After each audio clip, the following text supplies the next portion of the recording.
Assalamualaikum warahmatullahi wabarakatuh. Perkenalkan, nama saya Edrin Jenipur, NIM 1920505012, kelas PMIA 2019, dosen pengampu Haji Hendra Wijaya SAG MPDI, Prodi Pengembangan Masyarakat Islam, Universitas Islam Raden Patah, Palembang. Baiklah, materi pada kali ini adalah jenis-jenis intuisi perkembangan kematangan intuisi. Apa saja jenis-jenis intuisi itu? Menurut Abidin 2002, terdapat 3 jenis intuisi, yaitu sebagai berikut. Yang pertama adalah intuisi afirmatori. Intuisi afirmatori berupa pernyataan, prestasi atau interpretasi, solusi yang secara individual dapat diterima secara langsung, self-evident, global, dan cukup secara intrinsik. Intuisi afirmatori adalah representasi atau interpretasi berbagai fakta yang diterima sebagai suatu ketentuan dan dianggap benar atau terbukti dengan sendirinya serta konsisten dengan sendirinya. Intuisi afirmatori bersifat menegaskan suatu representasi atau interpretasi. Yang kedua, intuisi antisipatori. Intuisi antisipatori merupakan aktivitas mental yang berlangsung ketika subjek berusaha menyelesaikan masalah dan penyelesaiannya tidak secara langsung dan dapat diperoleh.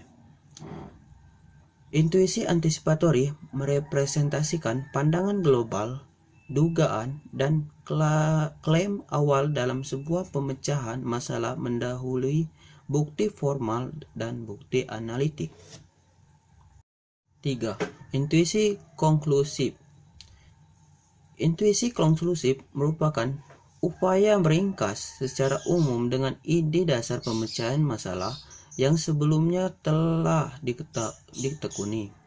Hal ini dapat dilihat ketika sejumlah klaim atau prediksi yang dibuat kemudian menyusunnya kembali ke dalam suatu bentuk peta atau kerangka penyelesaian masalah. Bagaimana perkembangan kematangan intuisi? Menurut Baigler 2001, perkembangan intuisi seorang dipengaruhi oleh tingkat kepekaan seorang di bidang tertentu.